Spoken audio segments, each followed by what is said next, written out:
Josephine. I won't leave you waiting in between.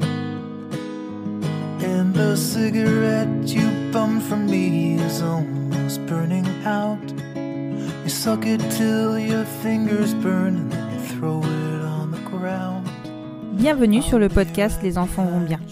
Ici, vous entendrez parler de PMA à l'étranger, de GPA, de conception artisanale, d'adoption et de bien d'autres termes qui accompagnent les parcours de conception de nos familles.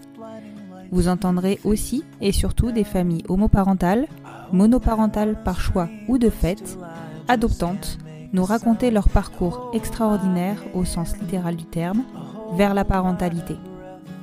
Parce qu'en France, le chemin est bien avancé mais n'est pas encore abouti, je vous propose d'écouter des témoignages de nos quotidiens qui vont vous rassurer sur le fait que nos enfants vont bien. Vous écoutez l'épisode 6 de la saison 2 du podcast Les enfants vont bien. Je vous préviens dès l'introduction de cet épisode, nous avons rencontré des difficultés de son lors de l'enregistrement de cet épisode. Il va vous falloir donc tendre l'oreille pour pouvoir comprendre Rémi à certains moments. Les messages qu'il avait à faire passer étaient trop importants pour ne pas produire cet épisode. Je vous remercie donc par avance de votre indulgence vis-à-vis de la qualité de cette interview. La GPA a mauvaise presse, il faut bien se l'avouer. On entend de tout la concernant, et surtout de bien vilaines choses. Évidemment, les témoignages que l'on retient sont surtout ceux qui marquent, et donc ceux qui sont les moins enviables, un peu comme quand on regarde sur Google à quoi correspondent nos symptômes, et qu'en plus on est un poil hypocondriaque. Alors, on a en tête l'exploitation du corps des femmes, l'enfant non remis aux parents d'intention, le dédit aussi du parent d'intention, le coût qui est certain, la difficulté d'accès à ce type de procréation, et on imagine se rendre dans des pays en voie de développement, et bien sûr, j'en oublie. Et puis il y a la manif pour tous, peu nombreux, comme le souligne bien mon invité, mais qui font tellement de bruit qu'ils contribuent à enfoncer des doutes qui nous chatouillaient déjà. Alors, cette semaine, je reçois Rémi, qui nous embarque dans son parcours de GPA à Toronto au Canada, mais surtout qui nous fait cheminer avec lui autour des idées reçues que lui aussi a dû déconstruire. Il voulait être papa, c'était évident, mais jamais la question de comment ne s'était posée. Quand il rencontre Grégoire, la coparentalité se présente pour être finalement écartée. Rémi nous guide durant cette interview dans les démarches qu'ils ont entreprises et nous donne des tips pour pouvoir faire des choix éclairés. Parce que finalement, la GPA est le plus souvent éthique quand elle est encadrée. On se rend dans des pays aussi, voire plus développés que les nôtres, et nos enfants ont bien des papiers et une identité en arrivant sur le territoire français. Je vous laisse découvrir l'histoire de cette jolie famille qui a vu son parcours de GPA couronné de succès par la naissance de leur petite Ava en 2017. Je vous souhaite une bonne écoute. Bonjour Rémi. Bonjour. Je te remercie beaucoup de t'être rendu disponible pour cet entretien tous les deux. Donc Rémi, en fait, tu es venu vers moi pour me raconter ton histoire que tu as déjà racontée auparavant sur d'autres médias, notamment à la radio, dans un épisode. Tu peux m'en parler peut-être un petit peu, enfin on en parlera peut-être un petit peu juste après. Aujourd'hui, tu es venu vers moi parce que tu es papa. Oui. Et que tu es donc papa avec un autre papa. Tout à fait. Tu as une petite famille bien à toi. Est-ce que tu peux me raconter, me raconter ta famille en fait? Du coup, je m'appelle Rémi, j'ai 40 ans, je suis marié avec Grégoire et on a une petite fille de 3 ans qui s'appelle Ava et qui est née il y a un peu plus de 3 ans au Canada suite à une gestation pour autrui. D'accord, donc une petite Ava de 3 ans. Exactement. Donc, je dois préciser parce que souvent je connais un peu les histoires où je suis sur les comptes Instagram que je ne connais absolument pas ta famille et je n'ai jamais vu non plus de photos de votre famille. Donc voilà, c'est vraiment de la découverte pour moi aujourd'hui, totalement on va dire. Est-ce que tu peux me raconter comment vous vous êtes rencontrés avec Grégoire ? De façon assez classique sur les réseaux sociaux. On a échangé sur Twitter et on a commencé à parler pendant un certain temps jusqu'à se rencontrer et puis on ne s'est plus jamais quitté. C'est marrant parce que finalement les réseaux sociaux c'est quand même pas, en tout cas sur mes épisodes, c'est pas ce qui revient le plus. Ah. Mais bah voilà.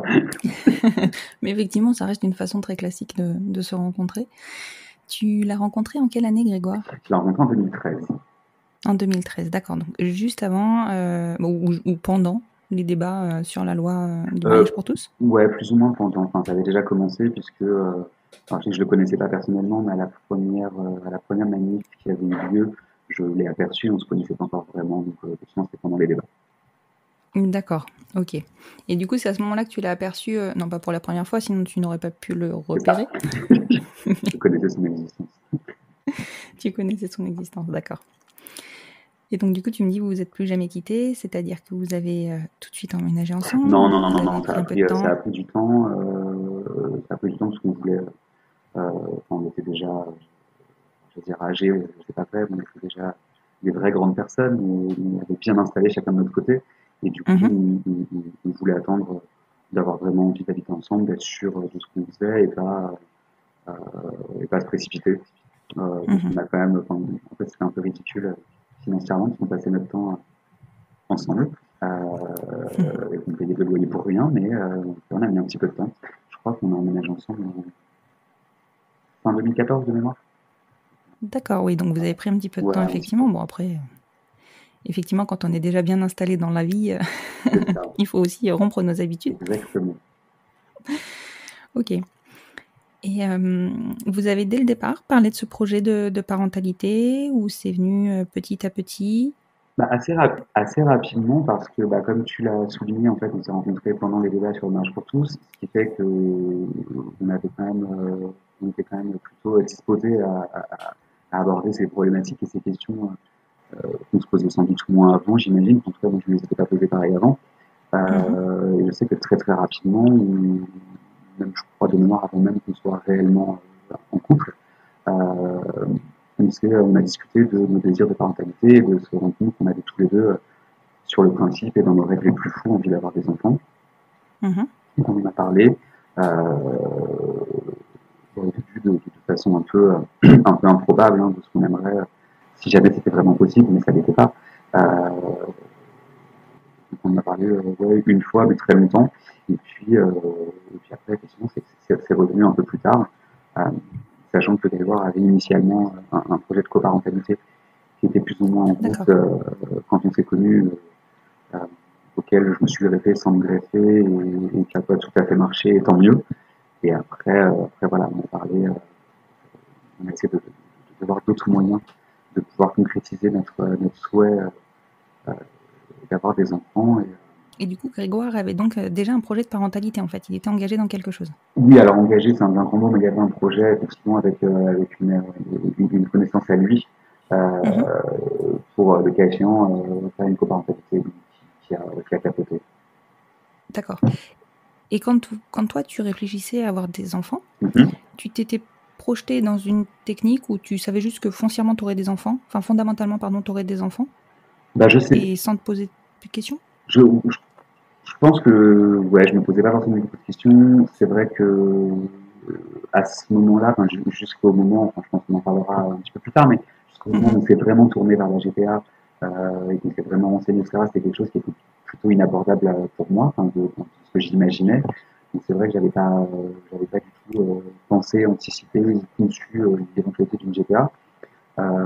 Et j'imaginais que si c'était possible, ça serait plutôt vers une adoption que je me tournerais. Mhm. D'accord. Et quand Grégoire, quand vous en avez parlé avec Grégoire et qu'en plus toi tu as eu connaissance de ce projet de coparentalité, est-ce que tu connaissais cette, enfin tu avais une notion en tout cas de cette méthode et est-ce que c'était quelque chose qui était envisageable pour toi? Alors moi je connaissais, puisque après je travaille dans le domaine du droit aussi, donc j'avais déjà été dans le cadre de mon travail euh, confronté à ces questions, et donc je savais. Mhm. Après moi, à titre personnel, j'étais pas forcément très partant pour moi. Ok. Et est-ce que pour toi c'était important ou pas, ou est-ce que tu avais envisagé de te marier avec lui avant le projet? Comment a avancé votre histoire en fait? En fait, on a effectivement cette histoire de coparentalité était présente sur tout le début de notre relation, puisque c'est quelque chose qui avait été évoqué entre lui et cette femme avant notre rencontre. Euh, et c'est quelque chose qui lui tenait à cœur. Alors après, je pense qu'effectivement, quoi qu'il après qu'il se passe, que quelqu'un se greffe plus ou moins sur ce type de projet, c'est jamais simple. Mhm. Donc je pense que c'est d'ailleurs aussi en partie pour ça que ça n'a pas prospéré, parce que je suis arrivé en cours de route et que je faisais pas partie initiale du plan, donc ça me paraît Mhm. logique aussi. Et c'est vrai que quand ça s'est arrêté comme ça, c'est aussi que moi, il était assez triste de la chose. Je me dis, mais il n'y a pas de souci, en fait. Il y a d'autres moyens d'avoir des enfants et on va voir ce qu'on va faire, mais on aura des enfants, t'inquiète pas. Donc, on s'est inscrit dans une asso de parentalité gay et Mhm. on a commencé à essayer de se rendre à certaines réunions jusqu'au moment où il y avait une réunion, c'était un samedi, sur, je ne sais plus comment c'était intitulé, mais en gros, c'était vraiment une initiation à la GPA, c'était vraiment les grandes lignes, Mhm. etc. Et on n'en avait jamais parlé. Et je me souviens lui avoir dit écoute, je ne sais pas ce que toi, quelle est ta position. Moi, je n'arrive pas à savoir aujourd'hui ce que je pense de la GPA. Euh, mais il y a une réunion, est-ce que ça te dit qu'on y aille? Au pire, c'est pas pour nous, on a perdu 3 heures de notre week-end, c'est pas très grave. Il m'a répondu qu'il était dans le même état d'esprit que moi, on y est allé, et en fait, euh, on s'est rendu compte que c'était très agréable,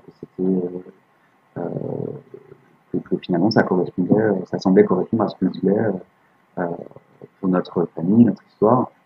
Euh, et puis voilà, du coup, on a commencé à se renseigner beaucoup plus sérieusement et à avancer et dans notre connaissance du process et dans notre histoire en même temps et du coup un petit peu dans les prémices du parcours. D'accord.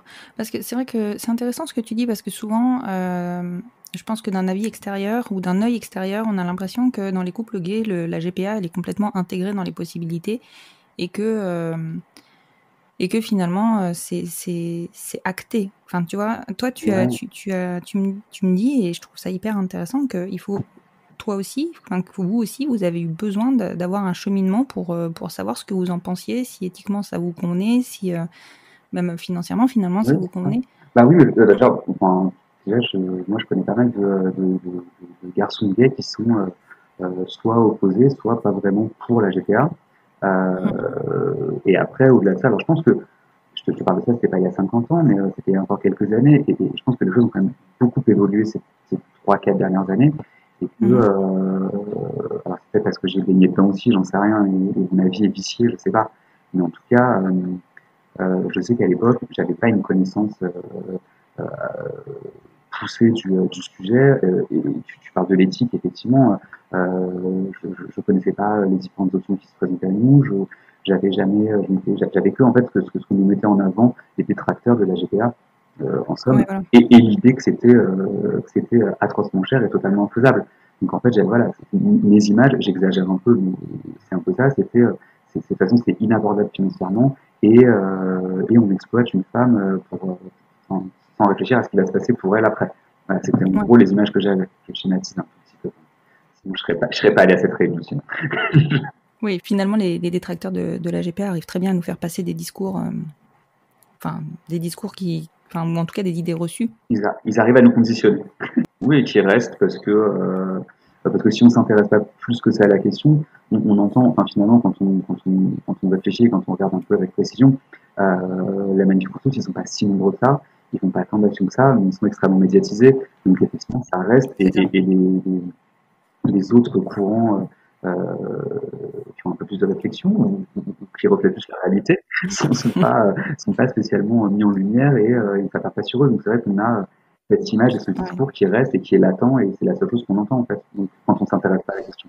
exactement.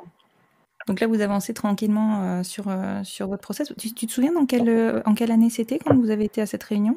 En 2015, D'accord, en 2015. Et c'est quelle association par laquelle vous êtes c'était la passé? PGL. La PGL, oui, bon, évidemment. Il y en a deux en même temps. Oui, c'est ça. Il y en a pas beaucoup et celle-ci est quand même la plus connue, donc C'est ça.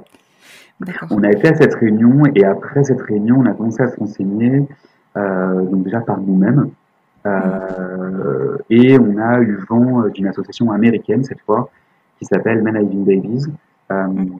qui se rend, alors qui est basée à New York, je crois, enfin, peu importe, qui est un site internet qui regroupe tout un tas d'infos, alors en anglais bien sûr, mais sur la GPA.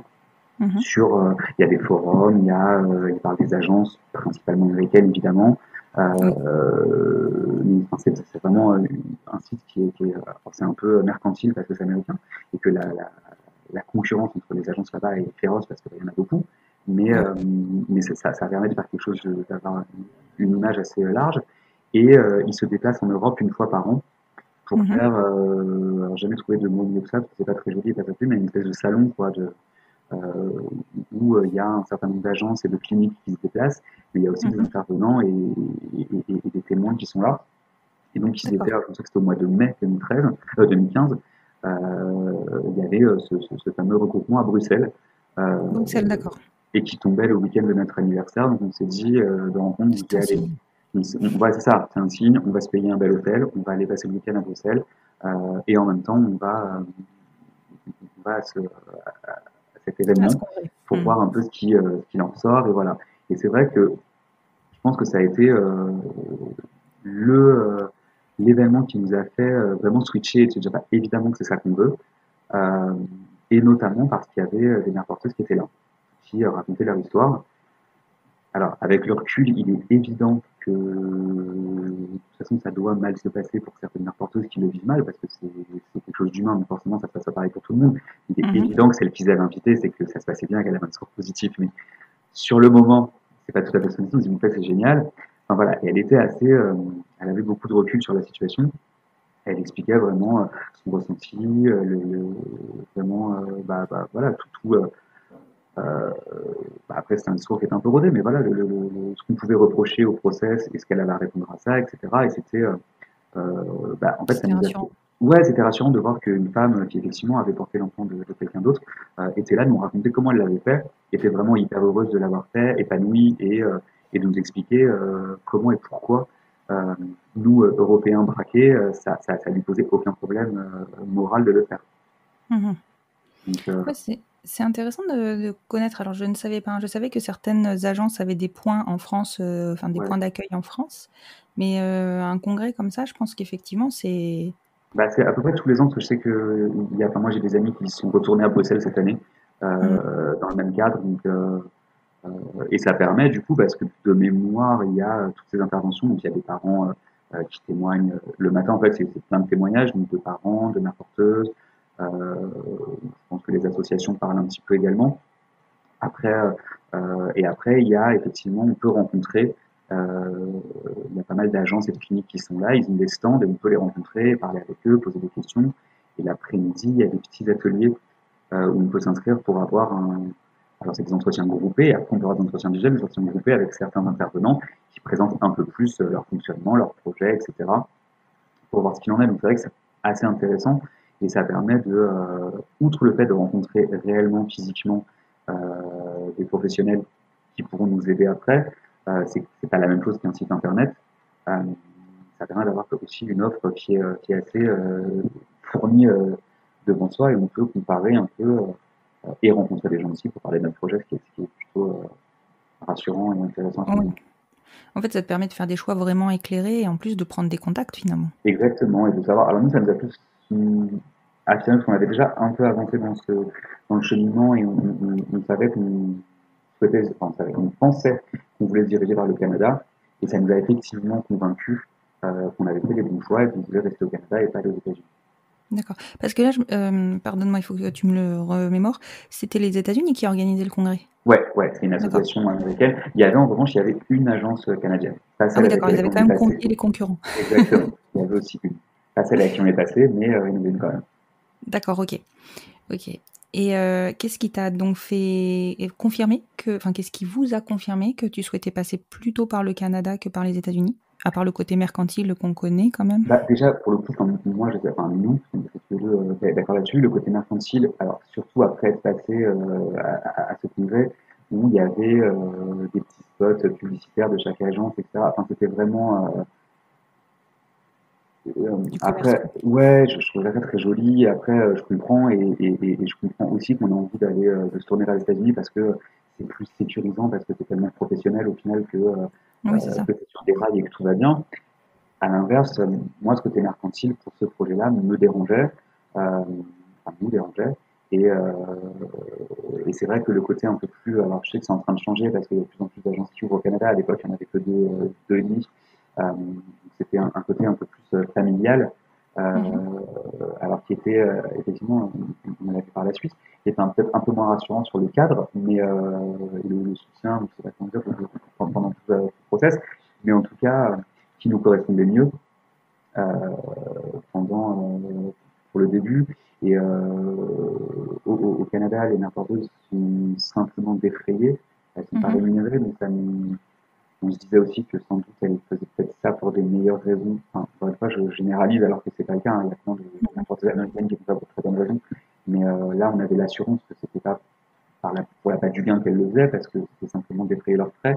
Mhm. Et l'agence avec laquelle on avait échangé, ce qui a achevé de nous convaincre aussi, c'est que c'était du coup la mère porteuse qui nous choisissait. Nous, Ouais. voilà, on avait un profil à remplir pour se vendre, en gros, et ce profil était soumis à des mères porteuses qui disaient, ah là, eux, j'ai très envie de les connaître, et est-ce que ce serait possible? Et c'est vrai que ça nous plaisait aussi, euh, le fait que enfin, ce soit elle qui est l'ascendant, en fait, quelque part. Ouais. C'est elle qui prenait les décisions là-dessus, enfin, jusqu'à ce qu'on se mette d'accord, jusqu'à ce qu'on poursuive, mais en tout cas, voilà, c'était vraiment elle qui était en position de force, ce qui allait totalement à l'encontre de l'image qu'on a en Europe, tout à l'heure. Mhm. Et au niveau de délai, parce que c'est souvent ce qu'on reproche au Canada dans la mesure où effectivement jusqu'à présent il y avait peu d'agences, comment ça se passe? Nous, on a été super chanceux parce que quand on voit les gens autour de nous, ça a pris beaucoup plus de temps pour nous. Au niveau timing, on a signé avec l'agence en juillet 2015 et Ava, elle est née en mai 2017, pardon. Ouais, donc effectivement ça a été Euh, relativement rapide. donc ouais, Enfin, si on peut dire ça. ça a été rapide. On a Mhm. trouvé, alors on a eu quelques petites déconvenues pour trouver une donneuse, parce qu'il y en a deux qui ont laissé tomber au dernier moment, donc ça nous a fait entre guillemets perdre du temps parce qu'on avait booké les rendez-vous médicaux pour elle, etc. Donc, Mhm. la première qui laisse tomber, on en retrouve une deuxième, on repère du temps, etc. Et après, à partir du moment où on a trouvé la troisième et que les embryons ont été fertilisés, on a été mis en contact avec la mère porteuse 3 mois et demi après, je crois, à peu près 4 mois, entre 3 et 4 mois après avoir nos embryons. Et après, en revanche, nous et elle avons voulu prendre le temps de se connaître, Mhm. vraiment, avant de confirmer qu'on voulait faire ça ensemble. Donc ça a pris un peu plus de temps, mais pas, encore une fois, on a signé en janvier 2015, en juillet 2015, je vais y arriver, et le premier transfert a eu lieu en août 2016. D'accord, Donc oui. c'est quand même Donc c'était relativement relativement rapide. rapide. Ouais. Mhm.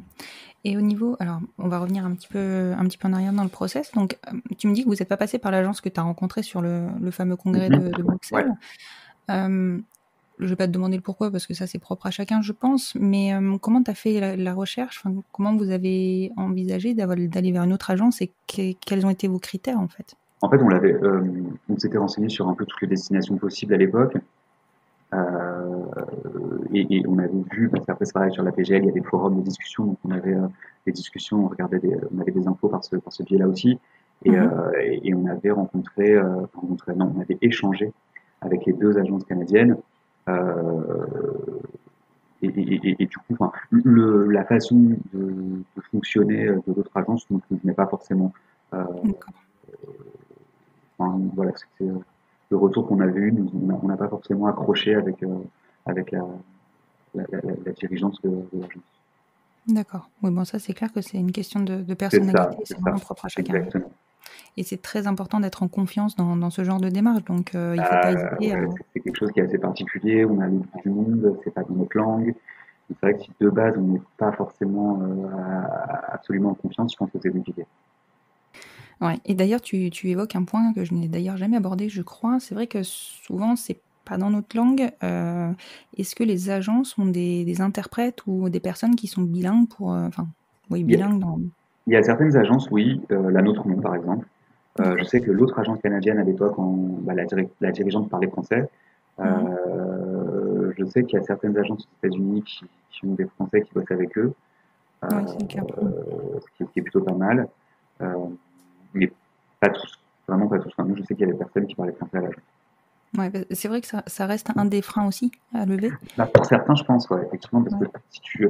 parce que ça demande quand même de bien parler anglais et de parler anglais dans plusieurs domaines, parce que tu as tout le côté juridique. À un moment, il faut que tu relises les choses Mhm. que tu signes. Et alors, pour le coup, relire, enfin, entre écrire un mail en anglais et relire un contrat en anglais, c'est pas tout à fait pareil. C'est ça. Et après, tu as le médical, parce que pendant le suivi de la grossesse, enfin, voilà, et là, tu es content d'avoir regardé Urgence et Grey's Anatomy en vidéo pendant des années, parce que tu arrives à comprendre. Non, mais sincèrement, en plus, tu arrives à comprendre quelques mots que tu comprenais pas avant. Donc, Ouais. ouais, franchement, après, c'est vrai que voilà, faut quand même avoir quelques notions d'anglais avant de se lancer, parce que c'est un peu compliqué. Donc, en gros, le début du parcours, c'est de commencer par Urgence et Grey's Anatomy en anglais. Exactement. Pendant un an et demi, et après, tu peux y aller. Après, c'est bon. D'accord. Et donc, du coup, vous avez trouvé, donc, je suppose, vu qu'il n'y avait pas beaucoup d'agences à l'époque, que c'est forcément l'autre agence par laquelle vous êtes passé. Elle est située où, cette agence? À Toronto. À Toronto. Ok. Quel est leur process à eux? Du coup, leur process, ils font. Alors, ils te proposent, t'es pas obligé de suivre, ils te proposent de passer par leur agence de donneuse et leur clinique. Après, tu peux passer par qui tu veux. Nous, on est parti du postulat que bah, si c'était leur partenaire habituel, ils avaient tout intérêt à ce qu'il soit sérieux et bien. Mhm. Et que de toute façon, cette agence-là, elle fonctionne par le bouche à oreille, puisque, surtout à l'international. Donc, si on n'était pas satisfait, ça n'irait pas. Donc, voilà, on a suivi leurs accords. Donc, on est rentré en contact avec l'agence de donneuse et, euh, et la clinique. On a fait, il y a tout un tas d'analyses médicales à faire qu'on a fait en France. Puis, dans le même temps, à peu près en même temps, on a rédigé ce fameux profil en anglais où on se raconte en fait, on raconte notre vie, on met des photos, on explique qui on est, un peu ce qu'on a fait tout à l'heure toi et moi, mais enfin moi surtout, Mhm. mais en développé, parce que voilà, faut vraiment expliquer qui on est et donner envie à une femme de nous connaître et de porter notre enfant. Donc on faisait ça en même temps, de réussir euh, à rentrer dans le truc de choisir une donneuse, c'est pas la partie très cool au début parce que voilà, c'est un peu, c'est un catalogue sur internet, mais Ouais, c'est ça. Mhm. au début c'est un peu psychologiquement, c'est un peu compliqué quand même de tu vois, te Ouais, tu connecter à m'étonnes. ça et parce qu'en plus alors chez eux, parce qu'après c'est sans doute présenté autrement chez d'autres, mais chez eux, tu as une sorte de tableau avec une photo et vraiment quelques informations, et quand tu cliques, tu as un profil. Mais donc c'est bizarre de regarder cette liste de photos en gros et de te dire bah tiens je veux elle quoi. Enfin, c'est un peu bizarre au début. Donc au début Mhm. on passe pas mal de temps à regarder sans rien faire pour apprivoiser le truc. Et puis après, après tu as conscience de ce que tu n'as pas le choix et petit à petit à force de lire les profils, tu te rends compte de ce qui est important pour toi, de ce dont tu te fiches, etc. Nous je sais que déjà on triait beaucoup les profils parce qu'on aurait, enfin, c'est le cas aujourd'hui, mais ce qu'on voulait vraiment, c'était d'avoir une donneuse connue. Euh, Mhm. C'était hyper important pour nous, et il n'y en a pas beaucoup qui acceptent d'être connus, donc ça permettait d'en éliminer un certain nombre et pour simplifier un peu le choix. Et après, une fois que tu as choisi ta donneuse, bah, tu commences, enfin, tu continues, parce que tu as déjà commencé avant, la partie administrative et tu rajoutes le début de la partie légale et médicale. Euh, qui est vraiment pas cool. De toute façon, en gros, tant que ta marquise est pas enceinte, c'est pas quelque chose de très glamour et très excitant comme Ouais, c'est processus. très administratif. Ouais, exactement. Donc voilà. Et après, il y a effectivement le voyage pour faire un don. Euh, et après, c'est la clinique qui prend le relais jusqu'à ce que tu sois toujours sûr de tes choix et pourquoi tu les as faits, mais que tu regrettes un peu cette agence où toi tu ne fais rien, notamment une mère porteuse, parce que finalement tu n'as pas pris sur ce qui se passe et que tu as envie de les appeler tous les jours pour dire alors, ça y est, Mais vous oui, avez trouvé forcément. quelqu'un, et c'est horrible parce que c'est le premier moment de tout le process où tu n'as absolument pas la main Mhm. et où tu ne peux rien faire et ça devient très compliqué d'attendre euh, parce que je t'ai dit tout à l'heure qu'on a attendu 3 4 mois, Ouais. mais à ce moment-là on a l'impression que ça a duré des années, quoi. C'est horrible. C'est long, hein, 3-4 mois. C'est la moitié d'une grossesse déjà. Donc, Ouais, déjà, c'est vrai, je l'avais jamais vu comme ça, mais c'est vrai. Donc voilà, et t'attends, et après, on te présente, et une fois, enfin, je sais plus exactement sur la chronologie, mais je crois que c'est une fois qu'on a matché avec Jennifer, on a un entretien avec une travailleuse sociale qui est assez long, et là, on recommence effectivement un petit peu de légal et de médical pour accompagner sa préparation et son transfert. Euh, et puis là, pour le coup, à partir du moment où tu commences à faire laquelle, tu rajoutes énormément d'humains, mhm. Ouais, parce mais que c'est là que ça devient intéressant. bah oui, c'est là que ça devient cool et voilà. Puis elle comme nous, on voulait effectivement une relation aussi sur la durée, donc c'est aussi pour ça qu'on a attendu avant de dire oui, on peut continuer avec elle parce que on n'est jamais sûr que ce soit dans la vraie vie ou dans ce genre de cadre, hein, que ça va durer tout le temps. Mhm. Mais voilà, on voulait être sûr qu'on s'entende bien et qu'on soit sur les mêmes valeurs, etc. pour qu'on puisse continuer à être en contact et que ça se passe bien. C'est vrai que c'est souvent ce que j'entends, le fait de vouloir avoir une relation sur la durée avec la mère porteuse. Alors, j'avoue que la première fois qu'on me l'a dit, moi j'ai trouvé ça un peu étrange parce que moi j'étais du coup, dans notre cas à nous, dans une relation complètement différente. Nous, le choix du donneur anonyme était clair, net, précis parce que justement on Ouais. voulait pas du tout de relation du tout. Enfin, on voulait pas de connaissances, rien, tu vois. À force d'enregistrer des épisodes ou de découvrir des histoires de papa en GPA, qui sont passés par la GPA, je le comprends complètement. Je pense que c'est une part hyper importante finalement dans le process, ce côté humain avec la mère porteuse. Il y a le côté humain, et puis après, moi, je sais que j'avais fait à l'époque, toujours pour les mêmes raisons, hein, sur le début de la GPA, où je dis qu'est-ce que j'en pense, c'est vraiment horrible ce qu'on va faire, Mhm. à faire pas mal de recherches, en plus des témoignages qu'on avait vus, et de me rendre compte que finalement, alors c'est pas vraiment sur la GPA, mais ça se recoupe, que euh, en fait, j'essayais de répondre dans ma tête à toutes les oppositions de la manif pour tous et des opposants. Et notamment ceux, on les arrache à un parent et ils vont avoir un Mhm. manque, etc. Et en fait, en lisant des choses, je me suis rendu compte que, a priori, les enfants qui avaient un manque et qui recherchaient, c'était notamment les enfants adoptés, mais qui n'avaient pas accès à leurs origines, et que dès Mhm. lors qu'on connaissait ces origines, ça allait beaucoup mieux. Enfin, en tout cas, c'était les Mhm. études que j'avais lues. Et c'est vrai que nous, ce qu'on voulait, c'est que notre fille, enfin notre enfant, parce qu'on savait pas à l'époque qu'on aurait une fille, mais puisse un jour, à tout le moins, même si on n'avait pas de vrai rapport euh, récurrent avec la donneuse et la mère porteuse, qu'elle puisse, le jour où elle se posait des questions, ou si elle voulait poser des questions, si elle voulait, enfin, en gros, c'était le bien-être au-delà même de l'aventure humaine qu'on a vécue avec ces deux femmes, le bien-être Mhm. de notre enfant, et de pouvoir apporter toutes les réponses à ces questions, le cas échéant, quand elle serait plus vieille. Ouais, vous étiez bien documenté du coup en amont. Et alors c'est vrai que la question souvent se pose par rapport à la mère porteuse, mais au niveau de la donneuse, vous avez aussi la possibilité de garder le contact? Ouais, alors pas forcément toutes. Nous, je sais que, comme je t'ai dit, on a eu deux mauvaises expériences sur le choix. Euh, Ouais. en fait, quand la première s'est désistée, l'agence nous a dit bah, je suis désolé, faut vous chercher quelqu'un et a mis en avant deux ou trois profils, je sais plus, dont un qui nous plaisait. Mm.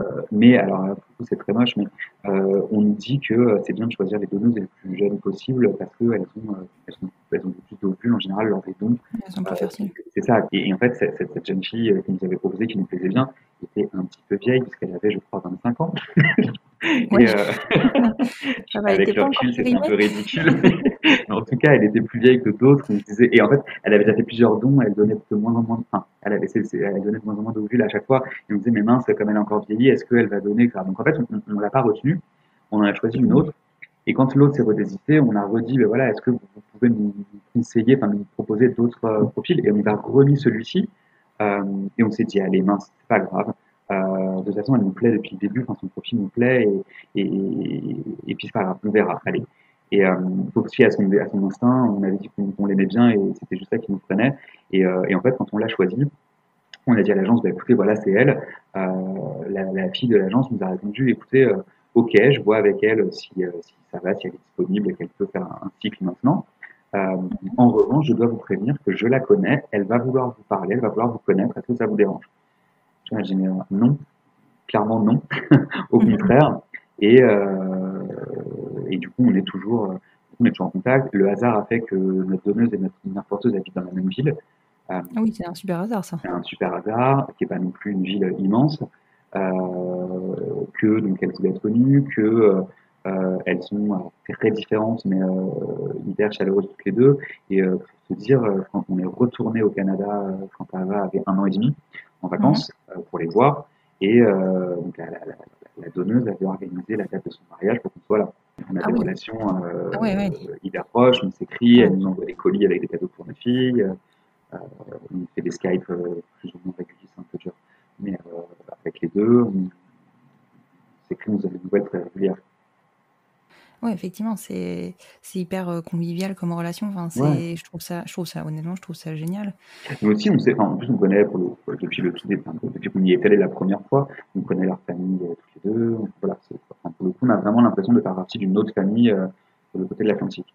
Ouais, c'est vraiment incroyable. C'est vrai que j'avais déjà entendu que souvent elles vous présentaient à leur famille et ça reste notamment, enfin c'est quand même un parcours aussi qui impacte la famille, donc finalement Ouais, c'est normal c'est de ça. vous Oui, bah oui. présenter. En fait, au final, c'est vrai qu'au tout début, quand on est arrivé, en fait, on est allé au Canada la première fois, enfin, ensemble avec quand elle était enceinte de 5 mois pour l'échographie de 5 mois où on connaît le sexe. Puis ça nous permettait de rencontrer tout le monde. Et donc la mère porteuse et son mari sont venus nous chercher à l'aéroport. Et avant de nous emmener dans notre Airbnb, on est passé chez eux euh, pour voir, on ne représente plus les enfants. Il y avait euh, la mère de son mari, ses sœurs.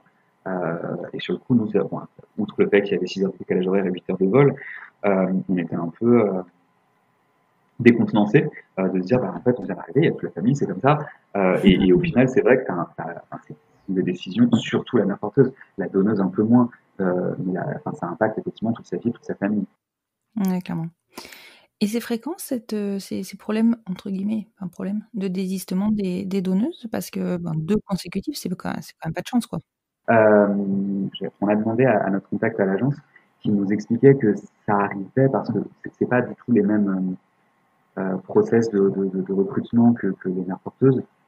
Mmh. Et c'est vrai que là, par contre, le don il est rémunéré et qu'il y a beaucoup de jeunes filles qui font un don d'ovocytes pour avoir un peu d'argent sur un projet quel qu'il soit. Souvent, c'est leurs études ou ouvrir une boutique. Enfin, il y a plein de choses. Et c'est vrai qu'elles ne réfléchissent pas forcément aux conséquences. Et Mmh. quand ça devient réel, il y en a un certain nombre qui se disent parce que en fait, elles se sont inscrites en disant j'ai entendu parler de ça, c'est cool. Euh, j'ai juste entre guillemets à donner mes ovocytes pour avoir un petit peu d'argent. Et finalement, c'est quand même beaucoup plus engageant que ça. Ouais. Je pense, de ce qu'elle nous disait, en tout cas, notre interlocuteur, c'était assez fréquent qu'il y ait des désistements après, parce que voilà, quand on prend conscience et que ça devient réel, on va dire, bah non, en fait, je crois que j'ai pas envie. D'accord. Parce que le don est rémunéré au Canada? Ouais, D'accord. D'accord, d'accord. Et alors, donc, du coup, vous avez donc, bon, on passe sur tout l'administratif. Une fois que donc vous avez sélectionné votre mère porteuse, enfin, vous partez au Canada pour la ouais. rencontrer, c'est ça? Une fois qu'on l'a sélectionné, non, on l'a rencontré que Par vidéo? par visio et par écran écrit et visio. Mhm. On l'a rencontré, oui, enfin, en fait, on s'est rencontré physiquement, elle était enceinte de 5 ans. Ah oui, d'accord, ok, ok. Et au niveau de, bah, du coup, donc au niveau de la prise de la grossesse, on va dire, Oui, elle est tombée enceinte rapidement. Vous avez dû faire du, plusieurs essais? deux transferts. On en a fait un au mois d'août, Mhm. qui a pas pris et en fait les Canadiens étant tout étant un petit peu plus à la bonne franquette et familiale qu'aux États-Unis ou en France, les résultats d'analyse prennent toujours un peu de temps aussi. Donc on a eu confirmation de cette analyse, je crois que c'était un vendredi ou un jeudi soir tard pour nous, enfin je sais plus exactement, et on nous a dit, je sais que c'est la veille d'un week-end, donc on nous a dit le vendredi, mais en fait les garçons, il faudrait que vous re-signiez tous les papiers en urgence parce que compte tenu de son cycle, si vous voulez qu'on recommence maintenant, il faut que vous signiez tous les papiers tout de suite. Donc Mhm. euh, on a recommencé le traitement, enfin, elle a recommencé le traitement immédiatement, et on a refait un transfert. Alors le premier était début août et on a refait, de mémoire, c'était le 20 septembre. D'accord. Parce qu'en fait, tu dois signer tous les papiers, enfin, sur une partie des papiers du process pour chaque cycle. Ouais, c'était pour D'accord. autoriser, je sais plus, alors, je sais plus exactement, pour le coup, ça, je t'avoue que c'est un truc que j'ai un peu occulté. Non, pas de souci. Mais c'était pour, ouais, pour repartir pour la clinique, je crois, je sais plus exactement. D'accord. Et donc, du coup, deuxième transfert, et c'est réussi. C'est ça. Ah, super. Combien vous aviez d'embryons, du coup? On en avait 4. D'accord, ok. Oui, parce que ça met aussi une certaine pression. Ah, on est d'accord parce que on n'en avait pas, enfin, pour le coup, c'est pas énorme. Et c'est vrai que quand le premier raté, tu fais le deuxième transfert, tu te dis si celui-ci ne réussit pas, bah, il en reste que deux, quoi. Et deux, Ouais. enfin, effectivement, tu ne peux rien faire et pour autant, ça te met une certaine pression, effectivement. Ah, mais c'est clair. Est-ce que le Canada te propose d'implanter plusieurs embryons? Euh, je- L'agence te le déconseille. D'accord. Je sais qu'ils le font malgré tout si tu le demandes, mais D'accord. c'est pas la politique. D'accord, ok. Ok, ok. Et alors, quelle est votre réaction? Enfin, déjà, comment vous avez su que le test était positif? On l'a su parce qu'elle ne s'est pas gardée un secret. C'est elle qui vous l'a dit, donc. C'est elle qui nous l'a dit. Elle était censée, Elle était censée faire un test, alors du coup, je suis, à l'époque, je suis plus expert dans les délais, faire un test, à, je sais Ouais. plus, genre 7 jours après le transfert ou un truc comme ça, je sais plus. Mhm. Et, euh, la veille ou l'avant-veille du fameux jour, elle n'arrêtait pas de me demander quand est-ce qu'on était dispo, parce que ce serait bien qu'on fasse un Skype. En gros, on comprend qu'elle veut faire un Skype pour que le test se révèle, quoi. Et Mhm. on se disait, soit elle l'a déjà fait et elle le sait, soit elle a perdu la raison et elle veut qu'on vive ça en direct, ça va être atroce pour tout le monde. Et en fait, elle nous a confié après qu'elle avait déjà fait euh, des tests urinaires et qu'elle en avait fait 2 ou 3, je sais plus, et alors ça je l'ai appris aussi, je savais pas, mais toutes les femmes le savent, mais que la bande témoin, enfin, elle est de plus en plus foncée au plus t'as Ouais. d'hormones, et donc en fait elle voyait que ça se fonçait chaque jour, donc elle voyait qu'après c'était bien parti, donc voilà, et donc effectivement, comme on l'a enquiquiné quand elle faisait ça, elle a lâché le morceau en disant qu'elle avait déjà fait des tests et que c'était positif, et elle nous a envoyé des D'accord. photos de tous les tests mis bout à bout, et elle a continué à en faire, etc. Donc voilà, Super. Et alors, comment vous avez réagi? Bon, bien, je suppose, mais plutôt mal, non je rigole, plutôt bien effectivement. Après non, c'est bizarre parce qu'on réagit plutôt bien, mais en même temps c'est pas c'est concret. assez, ouais, c'est pas concret, donc c'est un peu compliqué de se projeter et de réagir correctement. Enfin, Mm. c'est un Moi, je peu te rassure, impalpable. on a le même C'est très problème dans tous conscient. les couples, hein. Au début, ça manque de concret. Très rapide. Exactement. Et elle avait déjà, je t'ai pas posé de question, mais par rapport à ça, au Canada, les mères porteuses, elles ont, pour pouvoir devenir mère porteuse, est-ce qu'elles ont des critères à respecter, type avoir déjà des enfants? Et ça, ouais, exactement. Elles doivent avoir au moins un enfant déjà. D'accord. Ok. Donc elle avait 3 enfants. Ah oui, donc elle savait bien de quoi elle parlait quand même. C'est ça. Après, c'était la première expérience en GPA, mais en tout cas, elle avait 3 enfants. D'accord, première expérience en GPA. Ouais. Ok. Donc ensuite, vous allez au Canada pour la rencontrer. Enfin non, je vais un peu Non, vite. ouais, c'est ça, elle est enceinte d'abord. Ouais, voilà, déjà, donc elle est enceinte. Il y a la première écho, je suppose. Oui, elle en a une, effectivement, assez rapide, où elle nous envoie des photos. Mhm, On ne voit pas grand-chose, comme toutes les premières photos. mhm. Et là, pendant le début, c'est quand même assez, même si c'est assez peu concret, c'est assez stressant parce qu'en fait, tu te réveilles tous les matins. Tu sais que tu n'auras pas de nouvelles jusqu'à 13-14 heures. Et Ouais, pendant 3 mois, tu te dis, est-ce qu'elle va bien? Est-ce que ouais. jusqu'à 13 heures, on va avoir un message pour nous dire qu'il y a eu un problème? Est-ce qu'il y a quelque chose? Enfin, du coup, c'est un peu, Ouais, euh, premier trimestre, très compliqué. ouais, c'est ça, c'est un peu compliqué. La distance n'est pas forcément aidante sur le coup. Mhm. Mais ça permet aussi du coup de créer des liens parce que tous les matins, alors après c'est horrible parce que c'est les habitudes, tous les matins ils écrivent souvent et si un jour elle se lève un peu plus tard, Ouais, toi t'es là et tu te dis qu'est-ce qu'il y a, pourquoi elle est là, qu'est-ce qui s'est passé, qu'est-ce qui s'est passé. Euh, c'est clair. donc c'est un peu, et ça permet du coup voilà, on parlait tous les jours, on continuait à se lier, et, voilà. Elle nous envoyait régulièrement des photos, alors pas au tout début parce qu'elle change pas, mais dès lors qu'elle a commencé à grossir, elle nous envoyait des photos pour qu'on voit qu'elle pointe du ventre, etc. Et, euh, et puis voilà, là, assez rapidement, dès lors qu'on sait, je crois qu'on a attendu les 3 mois quand même, hein, mais qu'elle est enceinte de 3 mois et que ça a tenu, ben, on s'est précipité pour prendre des billets d'avion et le mon appart pour venir pour les 5 mois, Mhm. ce qu'on n'avait pas fait par superstition avant. Mais, Ouais, je euh, comprends. mais voilà, de se dire qu'il fallait le faire, on en avait très envie. Et là, pour le coup, c'est devenu hyper palpable et concret et réel, quoi. Ouais. Et vous avez pu vous déplacer donc aux 5 mois par rapport à vos boulots respectifs. Vous êtes parti combien de temps? Est-ce que ça a Oh, posé un problème? non, là, on est parti une semaine en plus, donc D'accord. Oui, bah, donc. non, non, vraiment, pour le coup. Après, enfin, moi, je suis libéral, donc dans une moindre nécessaire mesure, mais je fais un peu ce que je veux, et mon mari, il peut s'arranger aussi quand même. Ça va, mais là, c'est D'accord. une semaine. D'accord. Non, parce que ça reste aussi un Ça des reste, points ouais, exactement, ça reste un importants, hein, frein parce pour que certains. c'est ça. Parce que autant sur les premiers rendez-vous, bon, tu peux effectivement rester une semaine, mais au moment de la naissance, c'est pas une Ah, semaine bah, que tu c'est un restes. peu plus long, ouais, c'est un peu Donc plus voilà. gênant. On est d'accord. Voilà. Donc le rendez-vous des 5 mois, c'est le rendez-vous où vous avez découvert le sexe du bébé. Ouais, exactement. Écho, Vous alors, aviez une ok. préférence? Bah, enfin, moi, je préférais une fille et mon mari préférait un garçon. Donc, on savait qu'il y en avait deux qui seraient contents. En Voilà. vrai, on aurait été contents tous les deux. Enfin, la preuve, il est très content alors qu'il préfère un garçon. Mhm. J'aurais été très content si ça avait été un garçon. Mhm. Mais non, bon, voilà, on était chacun pour des raisons personnelles et stupides parce qu'en fait, en vrai, on s'en fiche. Euh, Mais voilà. Après, au Canada, c'est un peu spécial parce que personne n'assiste à l'échographie, mais que ce soit D'accord. nous ou les couples mariés classiques. Ouais. On attendait dans la salle d'attente, on voyait toutes les femmes partir toutes seules et les mecs rester dans la salle d'attente.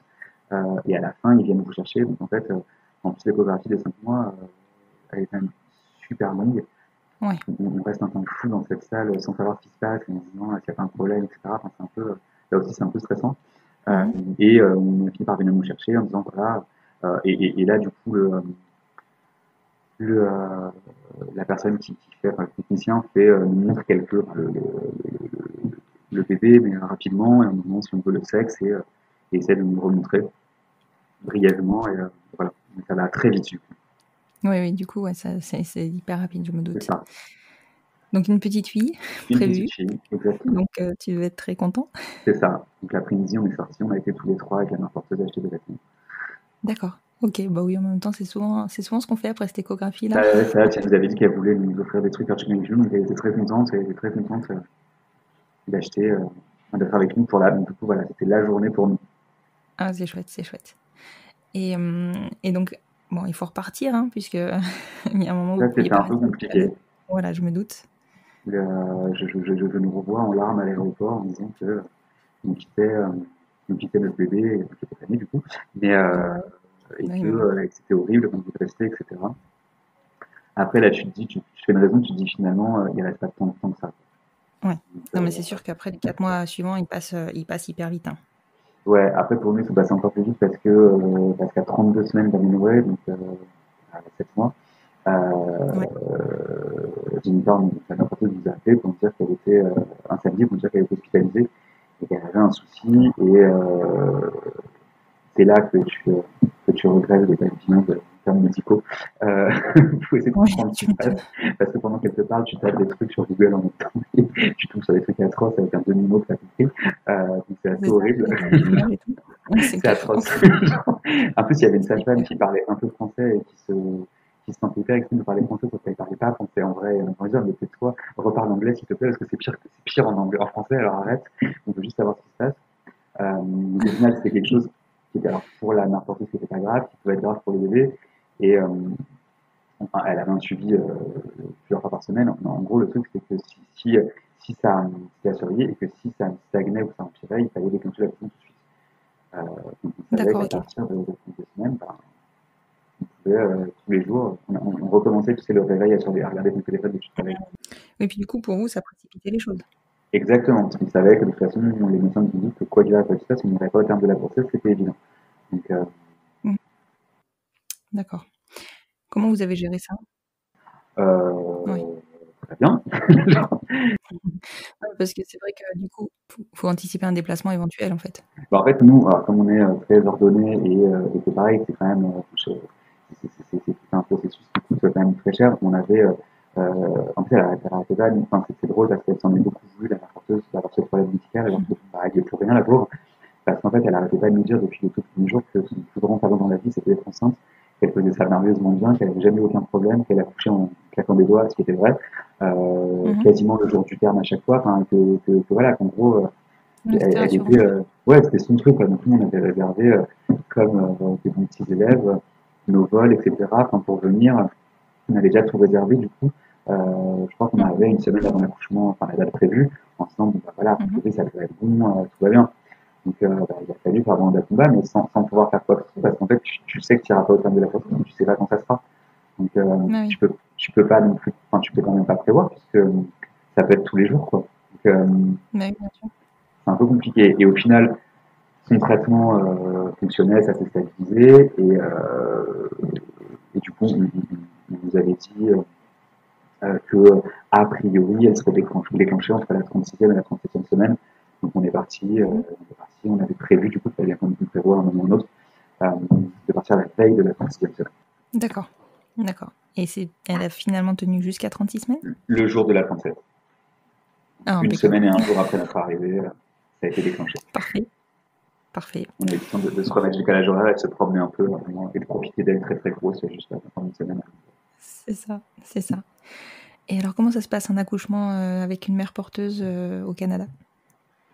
Euh, alors, elle était suivie par des midwives. qui est l'équivalent de sage-femme, enfin pas tout à fait l'équivalent, mais un petit peu qui sont présentes sur là et que nous on connaissait parce que les rendez-vous qu'on avait fait c'était avec elle. Mhm. Il y avait son mari, il y avait nous et une sage-femme de l'hôpital et un médecin qui, je pense que c'est un peu comme en France du coup, qui vient au début et qui revient pour la délivrance, mais qui n'était pas là. Mhm. On a quand on est arrivé, on a été reçu par je sais pas trop qui à l'hôpital euh, Mhm. pour faire le plan de naissance. Après, on en avait parlé entre nous, enfin, tous les trois avant. On nous avait dit qu'elle était totalement disposée à ce qu'on soit présent si on le voulait, que si on ne le voulait pas, elle le comprenait, qu'en fait, on faisait ce qu'on voulait. Donc du coup, qu'est-ce que vous avez souhaité alors? On a souhaité être présent, on était tous ensemble, et on évidemment que, je sais plus si c'est elle qui l'a demandé ou si on lui avait dit tout de suite, mais évidemment que son mari soit là, parce que Et vous avez choisi à ce moment-là à qui le bébé serait remis en premier ou alors, vous avez laissé faire nous, on lui a dit, après l'école des 5 mois, on en a parlé quand on était là-bas en janvier, on lui a dit que si elle le voulait, pour nous, ça nous paraissait naturel qu'elle prenne le bébé en premier. Euh, Mhm. et si elle ne le souhaitait pas, voilà, on devrait, mais pour nous, ça nous paraissait naturel. Euh, Mhm. Elle n'a pas répondu. Je pense que c'est quelque chose qu'elle n'avait pas Mhm. anticipé, et puis c'est vrai que c'était une première pour elle, tout ça, donc je pense qu'elle ne savait pas. Et on n'en a jamais Mhm. reparlé. Je crois qu'on lui a redit quand on est retourné, je ne sais plus. Mais ça s'est effectivement fait très naturellement. C'est elle qui a reçu le bébé en premier, le temps qu'on coupe le cordon avant qu'on le prenne. Mhm. Il y a une question que j'ai pas abordée d'ailleurs, c'est d'habitude je le fais. Comment vous avez fait le choix du donneur? Enfin, de qui allait donner? De vous deux? On a fait le choix par rapport à ce qui est important pour nous. Il y en a un de nous deux pour qui c'était euh, relation important d'avoir une filiation génétique et pas Mhm. l'autre. Donc, euh, D'accord. donc au final, c'est plutôt, enfin, c'est plutôt bien. D'accord. Ok. Et donc ce jour-là, donc c'était En hmm, 2018, en mai 2018. en En 2018, en 17, mai oh, j'arrive 2018, à c'est ça? 2017. 18 mai 2017. 18 mai 2017, voilà. C'est le 18 qui nous perturbe aussi. C'est ça, c'est l'un et l'autre, ça me. Ouais. Donc, c'est le premier jour du reste de votre vie, clairement. Exactement. Vous arrivez au bout du process. Ouais. Comment ça se passe? Qu'est-ce que c'est la suite en fait? Vous repartez tout de suite avec le bébé? Vous restez sur place un petit peu? Au Canada, c'est atroce parce que c'est un accouchement ambulatoire. Donc elle est née Ah à oui. 15h, à 15h50 et à 19h, on était tous dans nos voitures. Euh, Oh là là. Il n'y a pas de sas de décompression, quoi. non. Et du coup, alors sur le coup, de toute façon, t'as pas le choix, mais ça va être une bonne idée. Quand tu te retrouves chez toi à poser ton cosy, tu te dis, mais qu'est-ce qu'on fait là? C'est atroce. Donc, la première nuit, elle est un petit peu compliquée.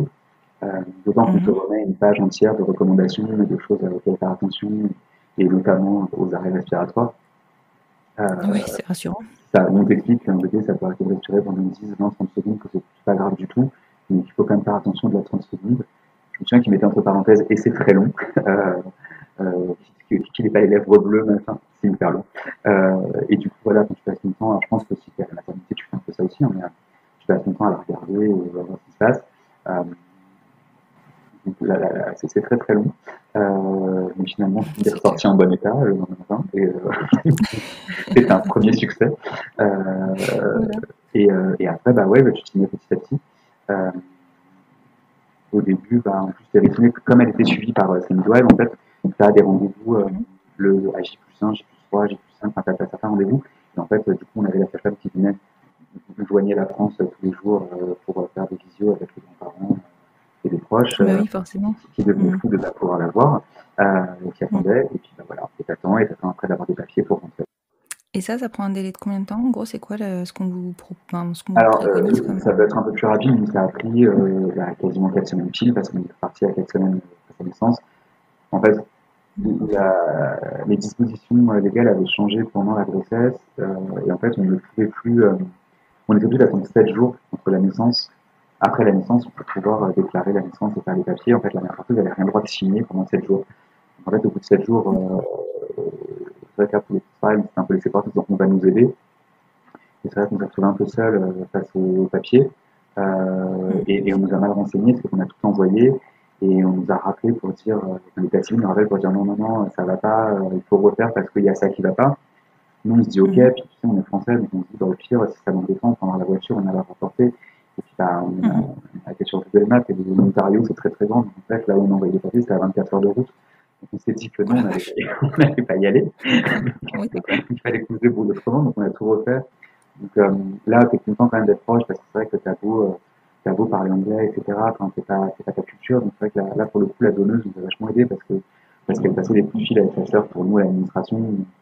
Euh, pour tester comment ça se passe, quoi. Donc c'était beaucoup plus simple. Ouais. Euh, et je sais on nous a finalement proposé de faire un passeport provisoire euh, pour Ava. Et au final, on a eu son acte de naissance et son passeport le mercredi. On prenait l'après-midi et on prenait l'avion le jeudi après. D'accord. Et à ce moment-là, vous n'avez plus de conseil juridique, enfin, vous n'avez pas de conseil juridique de la part de l'agence? Bah, là, pour le coup, ça c'est un peu. Ce que je te disais tout à l'heure, le côté un peu familial, c'est bien et des fois ça merde un peu. D'accord.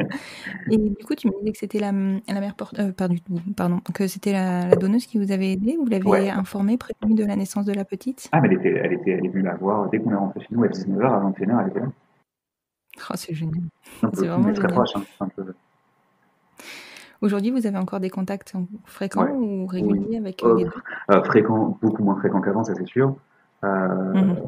Après, on se suit sur les réseaux sociaux, donc déjà, ça fait un peu comme des amis qui habitent dans le Oui, sud de la France, quoi, tu vois, ouais, que tout à tu fait. vois. Donc, enfin, c'est un peu le côté positif et négatif des réseaux sociaux, c'est que tu les vois, donc tu as des nouvelles, mais du coup, comme tu as des nouvelles, tu n'en prends pas forcément plus T'en tout prends le pas. temps parce que tu Oui, vois, tout à fait. c'est un peu ça. Et Mhm. de temps en temps, soit quand on a envie de se faire, enfin, voilà, un truc à se dire ou un truc qui nous fait penser à l'un à l'autre, on sait. Oui, d'accord. Et alors, donc, arrive le moment où il faut reprendre l'avion pour rentrer avec un nourrisson d'1 mois, Ouais, votre bagage d'1 mois de parents, donc pas encore hyper expérimentés. c'est ça. Comment ça se passe? Bah, au final, plutôt pas mal, parce que malgré tout, tu sais que, enfin, c'est un peu l'effet colonie de vacances. Euh, Oui. Tu sais, tu pars, c'est tes copains, c'est le drame, tu te sépares, etc. Tu ne verras jamais. Là, on sait qu'on allait se revoir, donc tu sais quand même des gens qui ont passé un mois, qui nous ont offert l'opportunité d'avoir un bébé. Donc, effectivement, c'est hyper triste, tu sais pas quand est-ce que tu pourras revenir les revoir. Enfin, c'est atroce, et en même temps, comme la vie vers mes familles, je me dis, etc. Donc, c'était en même temps très cool et très excitant. Donc, tu avais le mélange des deux. Mhm. Je ne t'apprends pas qu'avec un nourrisson d'un mois, tu es quand même très fatigué aussi. Donc, tes émotions sont un petit peu lissées par ta fatigue Décuplé. Mhm. et C'est décuplées, mais en clair. même temps, tu gères différemment, donc ça va. Et, Voilà. et puis, au final, bon, après, Ada était quand même plutôt très très cool. Euh, enfin, ça ne m'en était pas plus que ça. Et après, il faut dire que moi, j'ai vraiment hyper peur de la vie. Donc, Oui. donc, le fait d'avoir un nourrisson, finalement, il fallait que je m'occupe d'elle et ça m'occupait. Donc, moi, j'étais assez content qu'elle soit là, tu vois. Parce que j'avais Tu pas le droit m'étonnes. d'avoir peur. Tu m'étonnes. Donc non, le retour, D'accord. ça va. D'accord. C'était un peu la star de Donc, du l'avion, t'as un coup, bébé, t'as un nourrisson, enfin, pour le coup, bah, les c'est autres clair. elles sont toutes en France, t'as un petit bébé, enfin voilà, c'est chouette. C'est clair. C'est clair. Et donc, une fois revenu en France, est-ce que vous saviez quelles étaient les démarches à faire? Est-ce que vous avez pu faire tout de suite les papiers d'AVA ou est-ce qu'il a fallu attendre un peu? On a fait Euh, assez rapidement les démarches auprès de la Sécu, parce que bah, mhm. c'est un truc qu'on néglige, mais quand tu rentres, t'as rapidement, tu peux aller un mois, donc il y a tout le processus de vaccination notamment à faire. Et ça coûte cher un vaccin, parce qu'on les a payés nous-mêmes au début. Ouais. Donc voilà, ça on l'a fait assez rapidement. Euh, Tu te rends compte que dès lors que c'est pas dans les cases, tes interlocuteurs, ça devient compliqué parce que c'est compliqué, donc elles ne cherchent pas forcément toutes à essayer de savoir comment il faudrait faire. Je sais qu'on a eu Mhm. quelques soucis avec la Sécu, avec la CAF, après, c'était l'enfer, mais finalement Mhm. ça s'est réglé à chaque fois. Et, euh, et voilà, après pour ces papiers français, on ne l'a pas fait forcément tout de suite parce que c'était pas une nécessité. Tu vis très très bien avec les Ouais. papiers canadiens. On l'a fait dans la foulée. Alors après, c'était plus pour un côté pratique parce que c'est vrai que avoir un acte de naissance qui est transcrit, c'est plus simple parce qu'au Canada, c'est plus long. Et pour à chaque fois que tu as un extrait d'acte de naissance, il faut payer, donc c'est un peu chiant quand même. Euh, Ouais, c'est clair. puis voilà, le fait d'avoir une carte d'identité, c'est pareil, ça prend moins de place qu'un passeport que d'avoir dans ta poche quand tu te promènes. Donc, Ouais, c'est sûr. c'est plus un côté pratique au début de faire ses papiers. Et puis après, je sais que là, pour le coup, on n'est pas tous à partager les mêmes idées. Mais euh, moi, j'aimais bien. Enfin, voilà, techniquement, elle était à demi française aussi, de toute façon. Donc, il n'y a pas de raison qu'elle n'ait pas Mhm. des papiers français. Quoi. Donc, voilà, c'est- Ouais, complètement. Et vous étiez mariés avant? on s'était mariés avant, on s'est mariés en juin 2016, donc juste D'accord. avant les transferts. Bah, on savait très, enfin, je pense qu'on se serait mariés plus tard, mais on l'a fait à ce moment-là parce qu'on savait très bien. Mais il y a plein de gens qui étaient invités qui ont su après pour qu'on se mariait. Il y en a qui savaient déjà pour D'accord. se marier. Voilà, on Oui, se mariait, qui s'en doutaient quand c'est même. ça. C'est ça. Et du coup, vous avez lancé l'adoption parce que, bon, Ouais. malheureusement, en France, vous n'êtes pas reconnus tous les deux Non, puis nous, on comme avait fait le papa choix et exclus. d'être un seul sur l'acte de naissance. Ah, d'accord, ok. Parce que à cette époque-là, en tout cas, c'était beaucoup plus facile parce qu'il y avait quand même moins de transcription automatique de papa. D'accord. Donc il y en a Mhm. qu'un ou deux qui sont à la connaissance. Et alors c'est pareil, ça pour le coup, on a fait les consentements chez notaire extrêmement rapidement. Et après, euh, Mhm. et après, on a un peu traîné. Mais on l'a fait relativement rapidement et voilà, il y a pas de difficultés. Il y a pas de difficultés. Ouais, t'as pas eu de difficulté parce que c'est vrai que Non, de il ce y que en a de j'ai moins vu en dans moins. ouais. Voilà, depuis 2019 de mémoire, tout s'est simplifié au niveau de la GPA, de la rentrée des enfants sur le territoire et de l'adoption. Ouais, l'adoption même avant, c'était plus, ça a commencé à suivre le régime des couples de lesbiennes en fait, où l'adoption était beaucoup plus simplifiée. Euh, il y a eu une première phase où tous les dossiers étaient rejetés, puis après ça a été simplifié. Alors pour les couples de lesbiennes, mais pas pour les couples d'hommes, parce que je sais pas. Et finalement, voilà, là, suivant les endroits, on était quand même de plus en plus accepté, y compris pour les adoptions. D'accord. Je vais te poser une dernière question au niveau de votre parcours. Est-ce que vous avez évoqué, alors, entre vous déjà, la possibilité et la potentialité d'avoir un deuxième enfant? On l'a Et si évoqué oui, et on l'a balayé. ouais, d'accord. Ok, donc je vais pas poser la question qui Non, suit. ça sert à rien. Voilà. Non, on l'a balayé parce qu'en fait, on en a beaucoup parlé. Initialement, c'est ce qu'on voulait. Et Mhm. en fait bah, notamment, alors c'est au sens très très large, pas que pour le process, mais pour une des questions financières.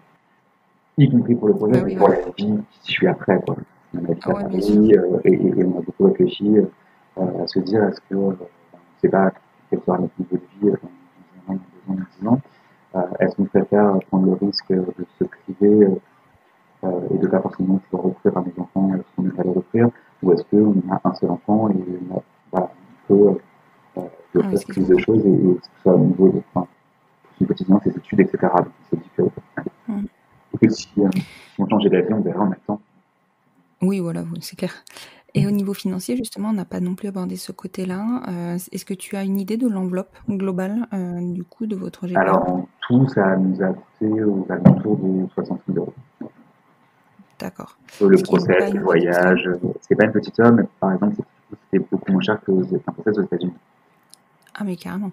Et après, on bénéficiait aussi, après le coup, ça, je sais pas encore, je sais pas maintenant, mais on bénéficiait d'un avantage. Le taux de change était extrêmement avantageux À ce moment-là. à ce moment-là. Et nous, on avait, du coup, on a également, enfin, du coup, on avait échangé une très grosse somme d'argent à un Mhm. moment. Alors, c'est un coup de poker parce que le taux de change était vraiment plus avantageux à ce moment-là.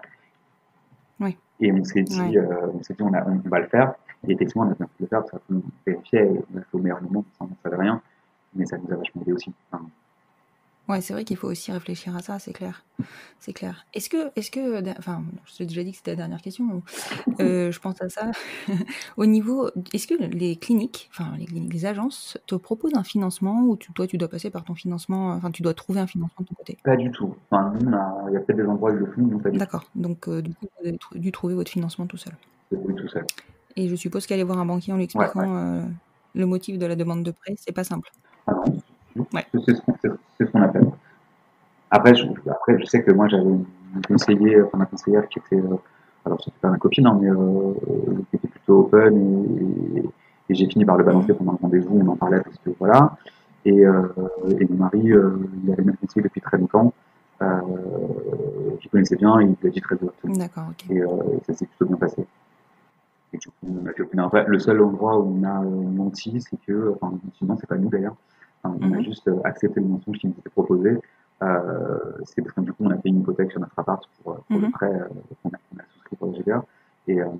Et le notaire qui signait l'hypothèque nous disait ah, mais donc, j'imagine que c'est pour faire des travaux. C'est ça. Oui, c'est ça.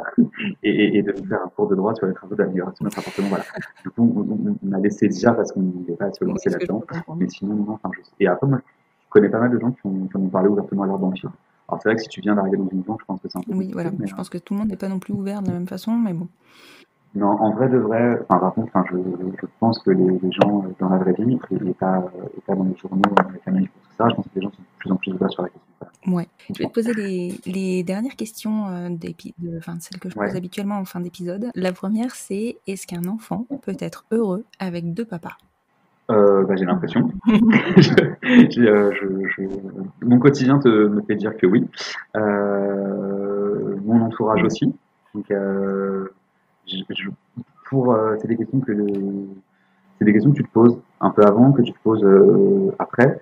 Tu regardes. Enfin, moi, je sais que je pense qu'en en parlant avec d'autres groupes de papa, tu as cette espèce de chose où tu as l'impression que tu fasses encore mieux que les autres parce qu'on t'attend au tournant. Clairement. Du coup, tu regardes beaucoup et tu es très attentif aux retours qu'on te fait. Et je te confirme que après 3 ans de crèche, notamment, elle m'a dit au revoir au mois de juillet. On n'a pas arrêté de me dire à quel point la fille était épanouie et heureuse et que tout se passait bien. Donc, et puis de la voir tous les jours, a priori, elle a l'air tout aussi heureuse que les enfants qui ont un taille maman. J'ai aucun souci là-dessus pour le coup. Enfant d'un couple qui s'aime. Exactement. Ouais. Ok, en même temps, on n'en doutait pas. Hein. Non, moi non. Moi non plus, je te rassure. Et ma dernière question sera donc, qu'est-ce qu'on peut vous souhaiter pour la suite? Qu'est-ce qu'on peut nous souhaiter de continuer à être heureux tous les trois, qu'elle continue à grandir correctement et à nous rendre heureux. Et c'est ce que je vous souhaite parce que vous avez l'air d'être complètement à l'aise dans vos baskets. Alors, évidemment, je parle en ton nom surtout. Hein. Lui aussi, ça va, je te rassure. Honnêtement, c'est une belle histoire que tu viens de me raconter. Je pense qu'on a pu aborder des points que je n'avais pas encore abordés parce que moi aussi, ma réflexion, il faut qu'elle avance. Et clairement, voilà, c'est pas mon quotidien, moi. Et voilà. Mais en tout cas, ouais, ça ne fait qu'enfoncer le clou du fait que nos familles sont belles et sont heureuses. Ouais, c'est clair. Je te remercie encore beaucoup, Rémi, de t'être rendu disponible pour cet entretien. Et je serais ravie de découvrir en photo ta famille, évidemment, quand tu pourras m'en envoyer. Avec joie. Merci beaucoup. À très bientôt. Merci à toi. Au revoir. Et voilà, c'est la fin de cet épisode. J'espère qu'il vous aura plu et si c'est le cas, n'hésitez pas à soutenir le podcast en lui mettant 5 étoiles sur votre plateforme d'écoute et plus particulièrement sur Apple Podcast afin de lui donner plus de visibilité. N'hésitez pas à le partager et à le faire découvrir. Plus nous gagnerons en visibilité et plus nous aiderons d'autres familles à se construire et ainsi nous normaliserons les nouveaux schémas familiaux. Peut-être aurons-nous aussi la chance de pouvoir rassurer et montrer la voie aux nouvelles générations. Ainsi que le site de l'APGL et l'autre association dont Rémi parle dans l'entretien, Men Having Babies. Je vous souhaite une très belle fin de journée et vous dis à dans 15 jours pour un nouvel épisode du podcast Les enfants vont bien. D'ici là, prenez soin de vous.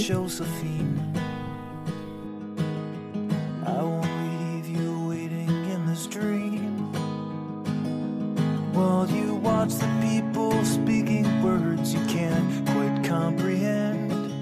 You ask me if I'd pinch you, but my fingers wouldn't bend. I'll be right behind you, Josephine. Just like I was when we were 17. I guess it's only been a year, but still it feels like 34.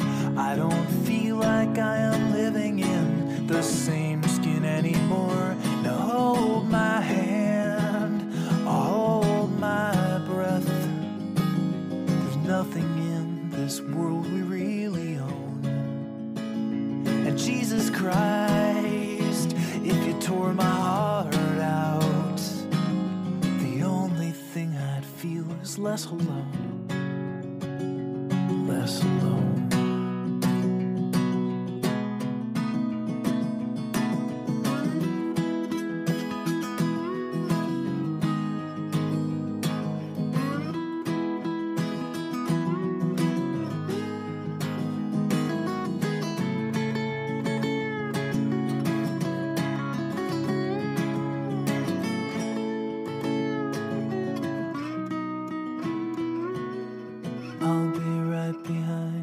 Josephine.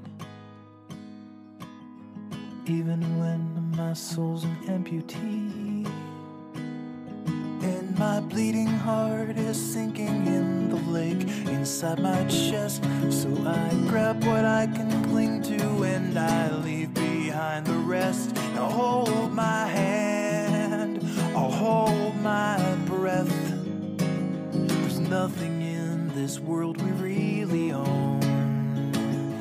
Jesus Christ, if you tore my heart out, the only thing I'd feel was less alone.